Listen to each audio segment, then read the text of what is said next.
अस्सलाम वालेकुम दोस्तों ਜਿਹੜੇ ਮੇਰੇ ਭਾਈ ਮੇਰੇ ਦੋਸਤ ਅਫੀਮ ਦਾ ਨਸ਼ਾ ਕਰਦੇ ਨੇ ਤੇ ਉਹ ਛੱਡਣਾ ਚਾਹੁੰਦੇ ਨੇ ਉਹਨਾਂ ਵਾਸਤੇ ਮੈਂ ਵੀਡੀਓ ਬਣਾ ਰਿਹਾ। ਇਨਸ਼ਾਅੱਲਾ ਤਾਲਾ ਤੁਹਾਨੂੰ ਇਹਦੇ ਨਾਲ ਬੜਾ ਫਾਇਦਾ ਮਿਲੇਗਾ ਕਿ ਇਹਨੂੰ ਛੱਡਣ ਦੀ ਨੀਅਤ ਬਣਾਓ ਇੱਕ ਵਾਰੀ।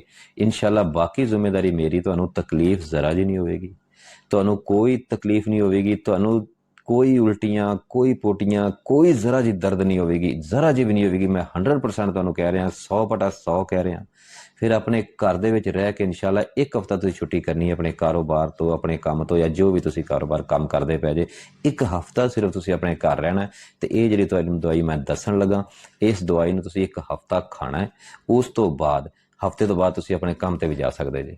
ਕਈ ਇਸ ਤਰ੍ਹਾਂ ਦੇ ਨੇ ਕਿ ਉਹਨਾਂ ਦੀ ਉਮਰ ਜ਼ਿਆਦਾ ਹੋ ਗਈ, ਉਹ ਹਿੰਮਤ ਹੁਣ ਇਹ ਇਸ ਵਾਸਤੇ ਨਹੀਂ ਕਰਦੇ ਕਿ ਯਾਰ ਹੁਣ ਅਸੀਂ ਆਖਰੀ ਟਾਈਮ ਤੇ ਨੂੰ ਆ ਕੇ ਛੱਡਾਂਗੇ, 50-60 ਸਾਲ ਤਾਂ ਸਾਡੀ ਉਮਰ ਹੋ ਗਈ ਤੇ ਇਹ ਸਾਡੇ ਕੋਲ ਛੱਡੀ ਨਹੀਂ ਜਾਣੀ ਹੈਗੀ, 30 ਸਾਲ ਸਾਨੂੰ ਹੋ ਗਏ ਨੇ ਖਾਂਦਿਆਂ ਨੂੰ, ਇਹ ਤਾਂ ਅਸੀਂ ਖਤਮ ਹੋ ਜਾਵਾਂਗੇ। ਕੁਛ ਨਹੀਂ ਹੋਵੇਗਾ ਤੁਹਾਡਾ। ਸਭ ਤੋਂ ਆਸਾਨ ਤਰੀਕਾ ਹੈ ਜਿਹੜਾ ਮੈਂ ਤੁਹਾਨੂੰ ਅੱਜ ਦੱਸਣ ਲੱਗਾ। ਇਹ 6 ਪੱਤੇ ਨੇ ਦੋਸਤੋ, ਜਿਹੜੇ ਤੁਸੀਂ ਮੈਡੀਕਲ ਸਟੋਰ ਤੋਂ ਆਪਣੇ ਇਲਾਕਾ 'ਚ, ਹੁਣ ਤਾਂ ਹਰ ਪਿੰਡ ਦੇ ਵਿੱਚ ਵੀ ਮੈਡੀਕਲ ਸਟੋਰ ਹੈ, ਹਰ ਸ਼ਹਿਰ ਦੇ ਵਿੱਚ ਮੈਡੀਕਲ, ਹਰ ਗਲੀ ਮਹੱਲੇ 'ਚ ਤਕਰੀਬਨ ਤੁਹਾਡੇ ਕੋਲ ਸਾਰਿਆਂ ਨੂੰ ਪਤਾ ਹੈ ਮੈਡੀਕਲ ਸਟੋਰ ਹੈਗੇ ਨੇ। ਹਰ ਮੈਡੀਕਲ ਸਟੋਰ 'ਤੇ ਤੁਹਾਨੂੰ ਇਹ ਦਵਾਈ ਮਿਲ ਜਾਣੀ ਹੈ। ਇਹਦੇ 6 ਪੱਤੇ ਨੇ ਦੋਸਤੋ। 6 ਪੱਤਿਆਂ ਦੇ ਵਿੱਚ 3.5 ਗੋਲੀਆਂ ਜਿਹੜੀਆਂ ਨੇ, ਤੁਸੀਂ ਸਵੇਰ ਦੇ ਟਾਈਮ ਤੁਹਾਨੂੰ ਮੈਂ ਜਿਹੜੀਆਂ ਦੱਸ ਦਿਆਂਗਾ, ਲੈਦਾ 2 ਖੁਰਾਕਾਂ ਨੇ, ਸਿਰਫ 2 ਖੁਰਾਕਾਂ ਬਣਾਉਣੀਆਂ ਨੇ। 3.5 ਗੋਲੀਆਂ ਸਵੇਰ ਦੇ ਟਾਈਮ ਤੇ ਜਿਹੜੇ 6 ਪੱਤੇ ਤੁਸੀਂ ਸਟੋਰ ਤੋਂ ਲੈ ਕੇ ਆਣੇ ਨੇ, ਉਹਨਾਂ ਵਿੱਚ ਇੱਕ ਗੋਲੀ ਤੁਸੀਂ ਸ਼ਾਮ ਨੂੰ ਖਾਣੀ ਹੈ। ਇੱਕ ਹਫ਼ਤਾ ਤੁਸੀਂ ਖਾਣੀ ਹੈ। ਉਸ ਤੋਂ ਬਾਅਦ ਇਨਸ਼ਾਅੱਲਾ ਤੁਹਾਨੂੰ ਜਿਹੜੀ ਨਾ ਆਪਣੇ ਕੰਮ ਤੇ ਵੀ ਤੁਸੀਂ ਜਾ ਸਕਦੇ ਜੇ। ਹਫ਼ਤੇ ਤੋਂ ਬਾਅਦ ਤੁਹਾਨੂੰ ਮੈਂ ਦੱਸਦਾ ਕਿ ਤੁਸੀਂ ਸਾਰੀਆਂ ਗੋਲੀਆਂ ਛੱਡ ਦੇਣੀਆਂ ਨੇ। ਉਹਦੇ ਵਿੱਚੋਂ ਇੱਕ ਗੋਲੀ ਹੋਗੀ ਜੇ ਟੋਨੋਫਲੈਕਸ ਪੀ, ਉਹ ਤੁਸੀਂ ਮਹੀਨਾ 1.5 ਮਹੀਨਾ ਇੱਕ ਗੋਲੀ ਸਵੇਰ ਇੱਕ ਸ਼ਾਮ, ਇੱਕ ਕੰਮ ਤੇ ਕੰਮ ਕੀਤੀ ਜਾਓ, ਨਾਲੇ ਤੁਸੀਂ ਇੱਕ ਸਵੇਰ ਇੱਕ ਸ਼ਾਮ ਕਰਕੇ ਉਹ ਖਾਓ। ਮਹੀਨਾ ਇੱਕ ਖਾ ਲਓ, 1.5 ਮਹੀਨਾ ਖਾ ਲਓ, ਕੋਈ ਮਸਲਾ ਨਹੀਂ ਹੈਗਾ। ਉਸ ਤੋਂ ਬਾਅਦ ਤੁਸੀਂ ਉਹ ਵੀ ਛੱਡ ਦਿਓ।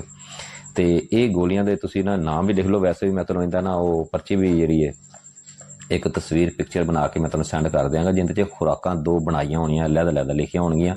3.5 ਗੋਲੀਆਂ ਲਿਖੀਆਂ ਹੋਣਗੀਆਂ ਸਵੇਰ ਦੀਆਂ, ਉਹਦੇ ਉੱਤੇ ਲਿਖਿਆ ਹੋਵੇਗਾ ਸਵੇਰ ਦੀ ਖੁਰਾਕ, ਸ਼ਾਮ ਦੀ ਖੁਰਾਕ ਜਿਹੜੀ ਹੈ ਉਹ ਇੱਕ ਗੋਲੀ ਸਾਰੇ ਪੱਤਿਆਂ ਦੇ ਵਿੱਚੋਂ। ਹੁਣ ਇਹ ਪੱਤੇ ਲਿਖ ਲਓ, ਤੁਹਾਨੂੰ ਮੈਂ ਪੱਤੇ ਦੇ ਨਾਂ ਵੈਸੇ ਵੀ ਲਿਖਵਾ ਦਿੰਦਾ ਤਾਂ ਕਿ ਤੁਹਾਨੂੰ ਸਹੀ ਸਮਝ ਵੀ ਆ ਜਾਏਗੀ ਇਸ ਗੱਲ ਦੀ। ਅੱਛਾ, ਨਾਜ਼ੀ ਲਿਖੋ ਸਭ ਤੋਂ ਪਹਿਲਾਂ, ਨਾਜ਼ੀ 2 mg, ਇਹ ਤੁਸੀਂ ਇੱਕ ਪੱਤਾ ਇਹਦਾ ਲੈ ਲਿਆ। CPM ਇੱਕ ਪੱਤਾ ਇਹਦਾ ਲੈ ਲਿਆ। ਤੇ ਅੱਗੇ ਦੋਸਤੋ ਲਿਖੋ ਨਾਸਾ, ਇੱਕ ਪਤਾ ਇਹ ਹੋ ਗਿਆ। ਅੱਗੇ ਲਿਖੋ ਡੋਲਾਨ 30 mg ਲੈਣੀ, ਡੋਲਾਨ 30 mg। ਤੇ ਅੱਗੇ ਲਿਖ ਲਓ ਟੋਨੋਫਲੈਕਸ, ਅੱਗੇ ਲਿਖ ਲਓ ਗੋਬੀਕਾ 75 mg, ਗੋਬੀਕਾ 75 mg। ਇਹ ਹੋ ਗਏ ਦੋਸਤੋ 6 ਪੱਤੇ। 1 2 3 4 5 6, ਹਾਂ 6 ਪੱਤੇ ਹੋ ਗਏ। ਨਾਜ਼ੀ ਸਭ ਤੋਂ ਪਹਿਲਾਂ ਲਿਖ ਲਈ ਤੁਸੀਂ, ਫਿਰ CPM, ਫਿਰ ਨਾਸਾ, ਫਿਰ ਡੋਲਾਨ 30 mg, ਫਿਰ ਟੋਨੋਫਲੈਕਸ, ਫਿਰ ਗੋਬੀਕਾ। ਇਹ ਹੋ ਗਏ 6 ਪੱਤੇ। ਇਹ 6 ਪੱਤੇ, ਇਹਨਾਂ 'ਚੋਂ ਇੱਕ ਗੋਲੀ ਤੁਸੀਂ ਕੱਢ ਕੇ ਸ਼ਾਮ ਦੀ ਖੁਰਾਕ ਬਣਾ ਲੈਣੀ ਹੈ। ਸਵੇਰ ਦੀ ਖੁਰਾਕ ਜਿਹੜੀ ਹੈ ਉਹ ਮੈਂ ਤੁਹਾਨੂੰ ਪਰਚੀ ਦੇ ਬਲਕਿ ਦੋਵੇਂ ਸੈਂਡ ਕਰਾਂਗਾ। ਇਸ ਤਰ੍ਹਾਂ ਹੋ ਸਕਦਾ ਤਾਂ ਕੋਈ ਮਿਸਟੇਕ ਹੋ ਜਾਵੇ। ਕੁਛ ਦੋਸਤਾਂ ਨੇ ਕੀ ਕੀਤਾ ਹੈ ਕਿ ਉਹ ਸਵੇਰ ਦੀ ਖੁਰਾਕ ਜਿਹੜੀ ਰਾਤ ਵਾਲੀ ਖੁਰਾਕ ਸੀ ਉਹ ਸਵੇਰ ਖਾ ਲਈ, ਸਵੇਰ ਵਾਲੀ ਖੁਰਾਕ ਰਾਤ ਨੂੰ ਖਾ ਲਈ। ਰਾਤ ਨੂੰ ਸਾਨੂੰ ਚਾਹੀਦੀ ਆਰਾਮ ਦੀ ਨੀਂਦ ਵੀ ਚਾਹੀਦੀ, ਇਸ ਵਾਸਤੇ ਉਹ ਰਾਤ ਦੀ ਅਲੱਗ ਹੈ। ਸਵੇਰ ਦੀ ਸਾਨੂੰ ਇਹ ਚਾਹੀਦੀ ਕਿ ਸਾਨੂੰ ਕੁਛ ਹੋਸ਼ ਵੀ ਹੋਵੇ, ਅਸੀਂ ਆਪਦੇ ਮਾੜਾ ਮੋਟਾ ਟੁਰ ਫਿਰ ਕੇ ਖਾਣ ਪੀਣ ਵੀ ਆਪਦਾ ਕਰਦੇ ਰਹੀਏ, ਹੋਸ਼ 'ਚ ਵੀ ਰਹੀਏ। ਰਾਤ ਨੂੰ ਸਾਨੂੰ ਚਾਹੀਦਾ ਕਿ ਨੀਂਦ ਆਉਣੀ ਚਾਹੀਦੀ। ਤੇ ਉਹ ਜਿਹੜੇ ਦੋਸਤਾਂ ਨੇ ਰਾਤ ਵਾਲੀ ਖੁਰਾਕ ਜਿਹੜੀ ਹੈ ਉਹ ਦਿਨੇ ਵੀ ਖਾ ਲਈ, ਤੇ ਫਿਰ ਉਹ ਦਿਨੇ ਜ਼ਾਹਿਰ ਉਹਨੇ ਸੁੱਤਾ ਹੀ ਰਹਿਣਾ, ਦਿਨ ਦੇ ਵਿੱਚ ਉਹ ਪ੍ਰੋਬਲਮ ਵਿੱਚ ਫਸ ਜਾਂਦੇ ਨੇ।